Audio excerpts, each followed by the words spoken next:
को presented by lux Venus इनोवेयर, सबको मानता है।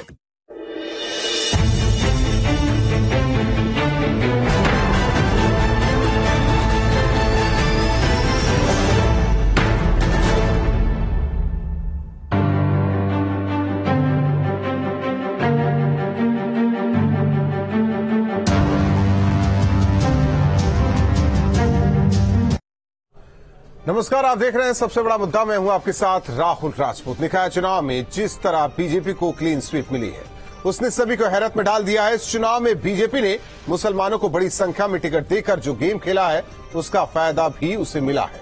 395 प्रत्याशियों में 64 से ज्यादा ने जीत हासिल की है। इसके अलावा हर सीट पर मुसलमानों का वोट भी पार्टी को बढ़ा है। बीजेपी ने मुसलमानों पर भरोसा जताया तो मुसलमानों ने भी बीजेपी पर एतबार किया। 2022 से ही बीजेपी पसमानदा कार्ड खेलकर मुसलमानों के करीब जाने की कोशिश में थी। 80/80 का प्लान, जीत दिलाएंगे मुसलमान, इसी पर चर्चा करेंगे खास मेहमानों के साथ। लेकिन उससे पहले न्यूज स्टेट के बड़े सवाल। बीजेपी का प्लान, क्या साथ आएंगे भाईजान? यूपी में 24 की लड़ाई क्या पसमानदा पर आई? 80/80 का प्लान, जीत दिलाएंगे मुसलमान। 2024 में बीजेपी के लिए कितने भरोसेमंद मुसलमान? 24 के चुनाव में मिलेंगे जिताऊ मुस्लिम चेहरे। इन सवालों के साथ मेहमानों से चर्चा, लेकिन उससे पहले एक रिपोर्ट।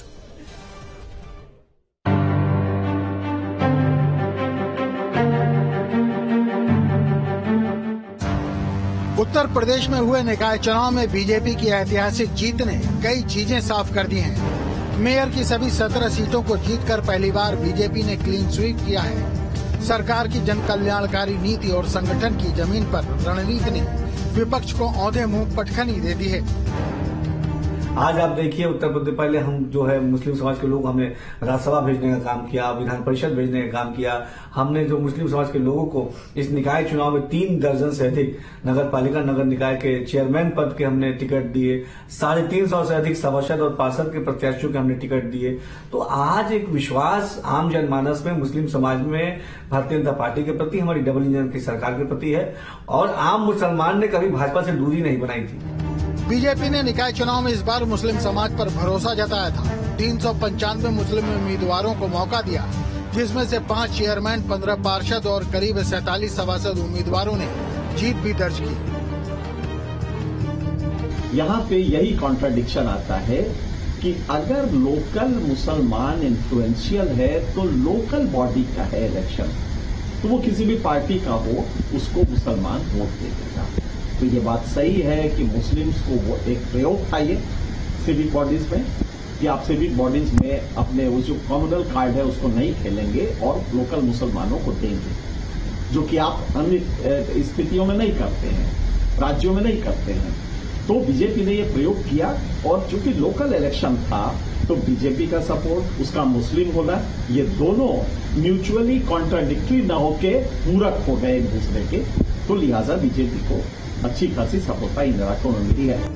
गौरतलब है कि प्रधानमंत्री नरेंद्र मोदी ने हैदराबाद की कार्यकारिणी में मुस्लिम समुदाय को साथ लेकर चलने की बात कही थी। यूपी में पसमानदा मुसलमानों को लेकर संगठन ने कई अभियान भी चलाए थे, जिसका नतीजा ये रहा कि बीजेपी ने निकाय चुनाव में जीत का परचम लहराया है। बीजेपी अल्पसंख्यक मोर्चा मानता है कि मुसलमानों की सोच बदली है और बीजेपी पर उनका भरोसा बढ़ा है। चाहे महानगर हो, नगर पंचायत हो, नगर पालिका हो, बड़ी तादाद में मुसलमानों का वोट भारतीय जनता पार्टी को मिला है। साथ ही साथ इस बार जो समाजवादी पार्टी का वोट बैंक है वो कहीं ना कहीं खिसका है और एमआईएम ने उनके वोट बैंक के अंदर जो सेंध लगाई है, निश्चित रूप से समाजवादी पार्टी को समाप्त करने का काम करेगा। बीजेपी की नजरें 2024 के चुनाव में यूपी की सभी 80 सीटों को जीतने पर हैं। निकाय चुनाव में बीजेपी पर मुस्लिमों का भरोसा काम कर गया है, तो पार्टी मानती है कि 2024 में भी ये दांव काम करेगा। ऐसे में जाहिर है कि मुस्लिम प्रत्याशियों को टिकट भी ज्यादा देना पड़ेगा, लेकिन एसपी को इस पर भरोसा नहीं। भारतीय जनता पार्टी को बताना चाहिए कि क्या आप किसी के डैडी को, किसी के पापा को अब्बू कहेंगे या नहीं कहेंगे? क्या वो मज़ारों पे अब जाएंगे या नहीं जाएंगे? या अगर समाजवादी पार्टी या दूसरे दल मुस्लिमों की बात करेंगे तो उनको मुल्ला मुलायम या दूसरे नामों से नवाजेंगे या नहीं नवाजेंगे? आज भारतीय जनता पार्टी की सोच बदल गई है या विचारधारा बदल गई है, और उनको बताना चाहिए कि आने वाले लोकसभा चुनाव में उत्तर प्रदेश से कितने टिकट वो मुस्लिमों को देने जा रहे हैं। बीजेपी का मानना है कि मुसलमान अब विकास पसंद हो चुका है। प्रदेश में योगी के कामकाज पर उसका भरोसा बढ़ रहा है और योजनाओं का लाभ मुसलमानों को भी बड़ी संख्या में मिल रहा है। एतवार तो दोनों का एक दूसरे पर बढ़ा है। अगर 2024 में भी बीजेपी का पसमानदा कार्ड काम कर गया तो उसका प्लान 80-80 कामयाब हो सकता है। Team news state. मेहमान जुड़े हुए हैं, सबसे पहले परिचय कराते हैं अशोक पांडे जी, प्रवक्ता बीजेपी, कपिल श्रीवास्तव जी, प्रवक्ता समाजवादी पार्टी, पंडित मनमोहन झा कामा जी, नेता AIMIM, सुनील अर्कवंशी जी, राष्ट्रीय प्रवक्ता SPSP। आप सभी मेहमानों का स्वागत है। और सबसे पहले सवाल अशोक पांडे जी आपसे, भरोसा बढ़ा है मुसलमानों का बीजेपी में या बीजेपी का मुसलमानों पर भरोसा है? टिकट तो दिया गया, ठीक है, परफॉर्मेंस बेहतर रही, लेकिन उम्मीद लोकसभा चुनाव के लिए आप लोग कर बैठे हैं। देखिए, आपको बता दें कि कभी हमने कोई भी योजना बनाई हिंदू मुसलमान नहीं देखा। मुसलमान भाई देख रहे हैं कि जनधन योजना हो, चाहे आयुष्मान योजना हो, चाहे गरीबों को मकान हो, शौचालय हो, लोगों को राशन की बात हो। हमने हिंदू मुसलमान अगड़ा पिछड़ा नहीं देखा, AMY नहीं किया, XY नहीं किया। हमने कहा A to Z हमारा है, हमें जान से प्यारा है। सबका साथ सबका विकास देख रही है उत्तर प्रदेश की जनता। उत्तर प्रदेश की जनता ने देखा कि मुसलमान भाइयों का भरोसा हम पे बढ़ा है। इस बार मुस्लिम क्षेत्रों से अनेक उम्मीदवार उभर के आए कि हमें टिकट मिलना चाहिए। पसमानदा मुसलमानों का सम्मेलन हमने इसलिए किया कि जो मुस्लिम भाइयों में पिछड़े लोग हैं उनकी आर्थिक स्थिति, सामाजिक स्थिति सुधरे। इनको वो लोग जालीदार टोपी लगा के मूर्ख अशोक पांडे जी, अभी आपने भी सुना होगा समाजवादी पार्टी के प्रवक्ता का जो बयान था। अब्बू कहेंगे, मौलाना मुलायम कहेंगे, एक मिनट बात तो सुनिए। मौलाना मुलायम कहेंगे मजारों पर जाएंगे, कितने टिकट देंगे, ये भी सवाल है उनके। देखिए, हमने टिकट दिया, हमने उनके विकास की बात कही। उनका जो आर्थिक विकास, सामाजिक विकास, हमने जो भी योजनाएं बनाई मुसलमान भाइयों को दिया। पसमानदा मुसलमानों का सम्मेलन इसीलिए किया जो मुसलमान पिछड़ गए हैं विकास की दौड़ में, उनकी सामाजिक आर्थिक को सुधारना। कपिल श्रीवास्तव जी, यही कहा जाता है विपक्ष की तरफ से, बीजेपी मुसलमानों की हितैषी नहीं। अब बीजेपी की कोशिश है, फिर भी सवाल।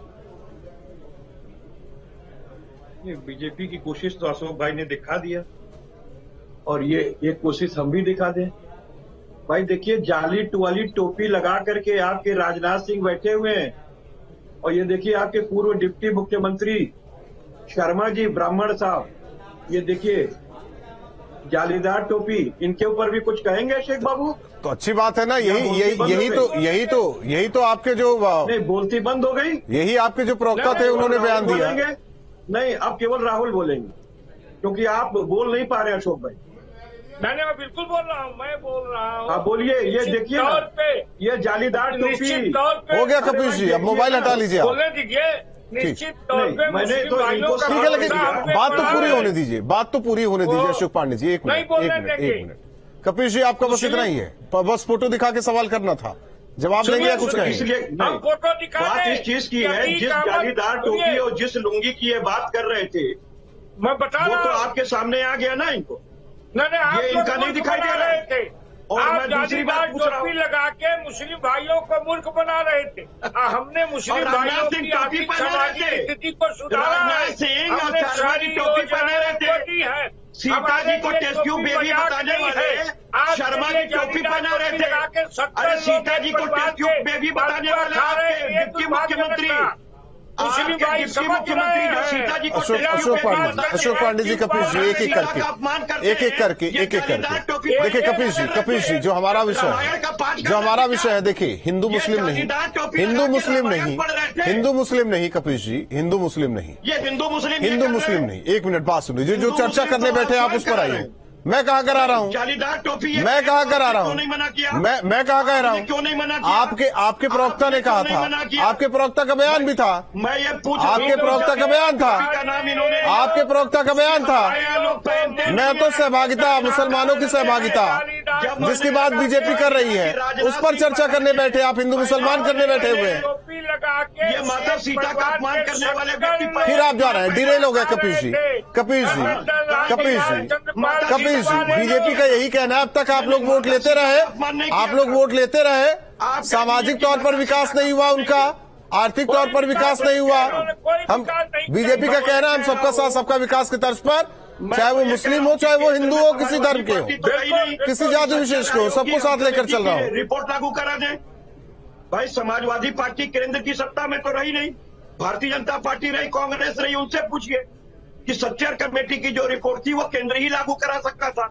जो हमारे पास संसाधन थे वो हमने दिए। राजनीति में सहभागिता, बनाई तो राजनीति में सहभागिता, बनाई तो राजनीति में सहभागिता अगर बीजेपी मुसलमानों को दे रही है तो नागवार क्यों गुजर रहा है? शिक्षक भी अपॉइंट किया और ठीक है, एक मिनट, गामा साहब पहल तो अच्छी है, जो निकाय चुनाव में दिखा बीजेपी की तरफ से पहल तो अच्छी है, कम से कम वो वोटों की फसल तो नहीं काटेंगे जो अब तक ये समझते रहे कि नहीं हम मुसलमानों को डराते रहेंगे, वोट लेते रहेंगे। सर सबसे पहले तो मैं बधाई देना चाहूंगा अपने राष्ट्रीय अध्यक्ष बैरिस्टर असदुद्दीन ओवैसी साहब को कि उन्होंने मुसलमानों के दर्द को इतनी मजबूती से उठाया। और जो ये कहते हैं कि मुसलमानों पे विश्वास कर रहे हैं, अरे मुसलमान विश्वास के पात्र तो सदियों से रहा है। जिस दिन हमारा देश गुलाम था उस दिन भी वो हमारे विश्वास पात्र रहा। आज भी देश की मजबूती में मुसलमान का महत्वपूर्ण योगदान है, लेकिन अफसोस कि ये सरकार अब जाके समझी है कि मुसलमान की जरूरत उनका तो है कहना नहीं, उनका कहना देखिए खुशी की बात नहीं, ये चीज नहीं, ये चीज नहीं सर गावा साहब, ये चीज नहीं। उनका कहना है कि हमने योजनाओं में भेदभाव नहीं किया है। एक बात, पसमानदा है कौन? पसमानदा है कौन? क्लियर कर दीजिए ना, पसमानदा है कौन? हमारे पिछड़े हैं तो पिछड़ों की बात नहीं होगी, हमारे पिछड़े भाई तो नहीं तो पिछड़ों की बात नहीं होगी, पिछड़े रह गए सामाजिक तो उन्हीं तो दिक्कत क्या है? दिक्कत क्या है? बिल्कुल होनी चाहिए, नहीं दिक्कत क्या है? लेकिन सिर्फ वोट के लिए, सिर्फ वोट के लिए कहां कह रहे हैं? वोट के लिए नहीं सर, नहीं सिर्फ वोट के लिए नहीं, सिर्फ वोट नहीं, सिर्फ वोट के लिए कि वोट हमें मिला 80 का टारगेट लेकर के हमें काम करना है। मुसलमान भाइयों का दिल जीतने का हमने काम किया है। आप रोक भी नहीं सकते, आप उन योजनाओं को रोक भी नहीं सकते। संविधान में यह अधिकार नहीं है कि आप किसी योजना को किसी जाति विशेष को देंगे। हाँ, लेकिन रोकना जब हुआ तो आपने मदरसा अल्पसंख्यक कोटे में शिक्षा का जो पैसा था उसे आपने रोकने का काम किया। क्या उस कोटे के पैसे से पसमानदा समाज के बच्चे पढ़ते या बड़े जाति के बच्चे पढ़ते, या आप हमें बताने का काम करें। प्रदेश की जनता देख रही है। ये जालीदार टोपी आदरणीय राजनाथ सिंह लगाएंगे, आदरणीय अखिलेश यादव जी लगाएंगे। हमारा नेता साफ शब्दों में कहता है कि जो व्यक्ति जिस नहीं, हाँ तो आप लगाइए, आप टोपी लगा के टोपी पहन के टोपी पहनाने वाले लोग हैं। और हम लोग जिस मजहब में देखिए, वोटर को तो कोई टोपी नहीं पहना सकता। हमारा नेता वोटर को कोई टोपी नहीं पहना सकता, चाहे वो हिंदू है मुसलमान नहीं लगाएगा। ठीक है, आप इस भ्रम में न रहिएगा मसाब। एक मिनट, सुनील अर्कवंशी जी, यही बातें होती रहती है ना कि एक मिनट हो गया गामा साहब, बस कीजिए। हमारे नेता ने, नहीं आपके नेता ने तो क्रांति लिख दी है, क्रांति लिख दी। नहीं बस रुक जाइए, और भी मेहमान गामा साहब, और भी मेहमान। अर्कवंशी जी अभी इसी डिबेट में गामा साहब आपको बी टीम बता दिया जाएगा, रहने दीजिए। अर्कवंशी जी, वोटर की बात हो या मुस्लिम पसमानदा की बात हो रही तो भी गुरेज, मुसलमानों की सहभागिता हो रही है राजनीति में तो भी गुरेज। देखिए, भारतीय जनता पार्टी के पास मुसलमान इसलिए जा रहा है क्योंकि भारतीय जनता पार्टी कहीं ना कहीं मुस्लिमों के बीच में काम करने का काम कर रही है। अब इसमें किसी को दिक्कत होने की जरूरत नहीं कि भाई आखिर वो अब टोपी पहनने की बात, अभी जैसा कि कहा कि अभी हमारे भाई ने दिखाया कि देखिए टोपी पहने, आप जो अगर कोई जालीदार टोपी पहन रहा तब भी दिक्कत, नहीं पहन रहा तब भी दिक्कत। सुहेलदेव भारतीय समाज पार्टी के राष्ट्रीय अध्यक्ष माननीय श्री ओम प्रकाश राजभर जी ने भी मुस्लिम समाज के लोगों को टिकट देने का काम किया और मुस्लिम समाज हमारे साथ में जुड़ने का काम भी कर रहा है। रही बात जो काम करेगा उसके साथ में जुड़ने का काम किया जाएगा, इसमें किसी को दिक्कत नहीं होनी चाहिए। अब दिक्कत उनको हो रही है जो अभी तक भारतीय जनता पार्टी का डर दिखाकर वोट लेने का काम कर रहे थे, इसलिए उनको दिक्कत हो रही है कि कौन टोपी पहन रहा है जालीदार, कौन टोपी नहीं पहन रहा है जालीदार। अब कौन वोट डर दिखाकर वोट लेने का काम कर रहा था, तो जो काम करेगा उसको वोट और जनता पसंद करने का काम करेगी। जो जनता के बीच में जनता के दुख और दर्द की बात करेगा उसके बीच में रहने का काम करेगी। बी टीम देखिए इसको कहते हैं। अब यही चार सीट जीते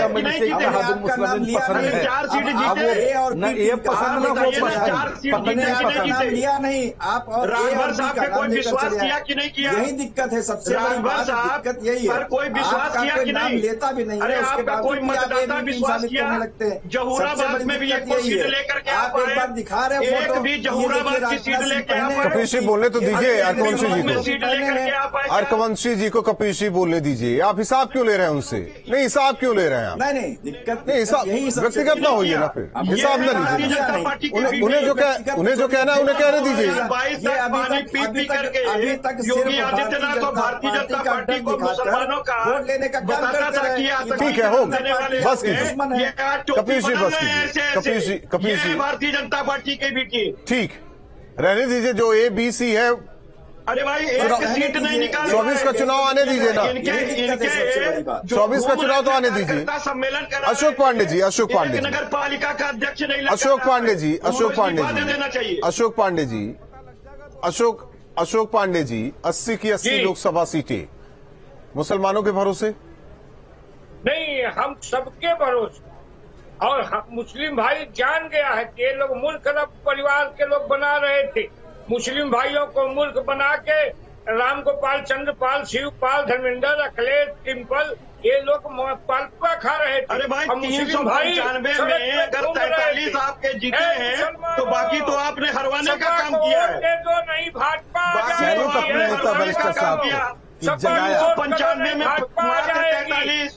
आप सोचिए कि भारतीय जनता पार्टी अपने लिए खुद ही हालात करवाई है अपने भाई हमारे साथ हैं। और नगर निगम के अंदर जो बेईमानी की गई उससे ये 17 सीट लेकर के आए हैं, बाकी में तो कम हो गए हमारे साथ। कपिल जी, कम हो गए, कपिल जी,